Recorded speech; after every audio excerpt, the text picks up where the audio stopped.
नमस्कार, मैं हूं कविता राणा। साल 2014 के आम चुनाव में बुरी तरह शिकस्त खाए तमाम सियासी दल शनिवार यानी कि 19 जनवरी को कोलकाता में एकजुट नजर आए। मोदी विरोध में ममता बनर्जी की रैली में जुटे इन सियासी दलों ने बीजेपी के साथ ही मोदी सरकार पर भी जोरदार हमला बोला।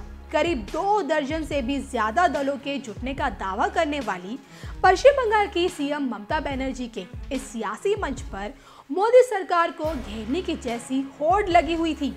लोकतंत्र में सभी दलों को एक दूसरे की नीतियों के विरोध करने का हक है, लेकिन विरोधी दलों में जिस तरह से मोदी सरकार को घेरने की होड़ मची थी, उसी हड़बड़ी में वह राफेल की जगह बोफोर्स घोटाले को भी याद कर गए, जिससे कहीं ना कहीं कांग्रेस के लिए असहज हालात हो गए होंगे।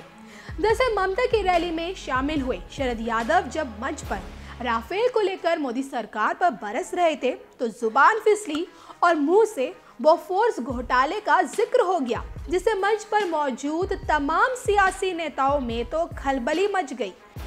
यहाँ तक कि टीएमसी नेता डेरेक ओ ब्रायन को खुद कुर्सी छोड़कर शरद यादव के पास जाना पड़ा और बताना पड़ा कि आपने राफेल की जगह बोफोर्स बोल दिया। बोफोर्स की लूट, फौज का हथियार, फौज का जहाज यहां लाने का काम हुआ। हिंदू के बहुत बड़े पत्रकार हैं, उसने कल ही आज टेलीग्राफ में पूरा छपा है। मैदान पूरे भारत में ये जो सरकार है, ये भारत के लोग सीमा पर शहादत दे रहे हैं और डकैती डालने का काम बोफोर्स में हुआ है। डकैती हो गई है। समाप्त करता हूं। आपने बोफोर्स बोला, राफेल कर दिया। राफेल, माफ करना, मैं बोफोर्स बोला था।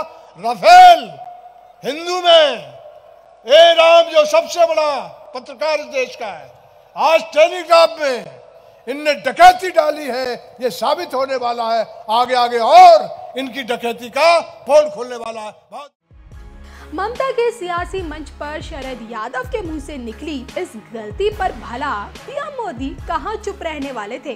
खुद पर किए वार को भी हथियार बनाने में माहिर पीएम मोदी को जब शरद यादव के बहाने कांग्रेस पर निशाना साधने का तो मौका मिल गया, तो उन्होंने भी जोरदार पलटवार किया। मेरा बूथ सबसे मजबूत अभियान के तहत कार्यकर्ताओं से बात कर रहे पीएम मोदी ने कहा कि देश और लोकतंत्र बचाने की बात करने वालों में एक नेता ने बोफोर्स की याद दिला दी। आखिर सच्चाई कब तक छुपती है? जिस मंच से ये लोग देश और लोकतंत्र बचाने की बातें कर रहे थे, उसी मंच पर एक नेता ने बोफोर्स घोटाले की याद दिला दी। आखिर सच्चाई कब तक छुपती है? कभी न कभी तो सच निकल के आ ही जाता है, जो कल कलकत्ते में हुआ। ये महागठबंधन एक अनोखा बंधन है। ये बंधन तो नामदारों का बंधन है, ये बंधन तो भाई भतीजावाद का बंधन है, ये बंधन तो भ्रष्टाचार का बंधन है, ये बंधन तो घोटालों का बंधन है, ये बंधन तो नकारात्मकता का बंधन है, ये बंधन तो अस्थिरता का बंधन है, ये बंधन तो असमानता का बंधन है। ये एक अद्भुत संगम है।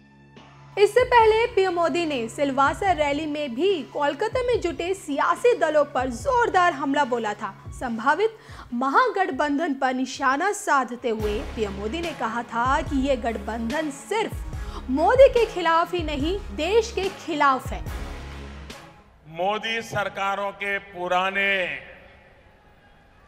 संस्कारों को क्यों बदल रहा है? इससे इनको तकलीफ हो रही है। इन्हें दिक्कत है कि मोदी भ्रष्टाचार के खिलाफ इतनी कड़ी कार्रवाई क्यों कर रहा है।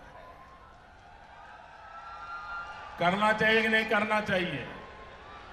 भ्रष्टाचार के खिलाफ लड़ना चाहिए कि नहीं लड़ना चाहिए? देश को भ्रष्टाचार से मुक्ति दिलानी चाहिए कि नहीं दिलानी चाहिए? इन्हें परेशानी है कि सत्ता के गलियारों में घूमने वाले बिचौलियों को मोदी ने बाहर क्यों निकाल दिया? इन्हें गुस्सा आ रहा है कि मोदी गरीबों का अधिकार छीनने वाले, उनके राशन, उनकी पेंशन, उनको मिलने वाले हक, इसके हड़पने वाले बिचौलिए, दलालों को बाहर क्यों कर रहा है? और अपने इसी गुस्से की वजह से अब ये लोग एक महागठबंधन बनाने की कोशिश कर रहे हैं। हालत ये है कि जो पहले कांग्रेस को पानी पी पी कर कोसते थे, वो भी एक मंच पर आ गए हैं। साथियों, ये महागठबंधन सिर्फ मोदी के खिलाफ ही नहीं, ये देश की जनता के भी खिलाफ है। बात बफर्स घोटाले की करें तो राफेल डील को लेकर मोदी सरकार को घेरने वाली कांग्रेस पर बीजेपी बफर्स घोटाले को लेकर पलटवार करती रही है। तो आपको बता दें कि 1987 में ये बात सामने आई थी कि स्वीडन की हथियार कंपनी बफोर्स ने भारतीय सेना को तोपें सप्लाई करने का सौदा हथियाने के लिए $80 लाख की दलाली चुकाई थी। उस वक्त केंद्र में कांग्रेस की सरकार थी, जिसके प्रधानमंत्री राजीव गांधी थे। स्वीडन के रेडियो ने सबसे पहले 1987 में इसका खुलासा किया और इसे ही बोफोर्स घोटाला या बोफोर्स कांड के नाम से जाना जाता है। 90 के दशक में कांग्रेस सरकार में हुए इस घोटाले के आरोप की वजह से ही राजीव गांधी की सरकार तक चली गई थी। शरद यादव ने ममता बनर्जी की जिस रैली में बोफोर्स घोटाले का जिक्र किया, उसी रैली में कांग्रेस की ओर से अभिषेक मनु सिंघवी और मल्लिकार्जुन खड़गे भी मौजूद थे। तो देश और दुनिया की तमाम खबरों के लिए आप बने रहिए हमारे साथ।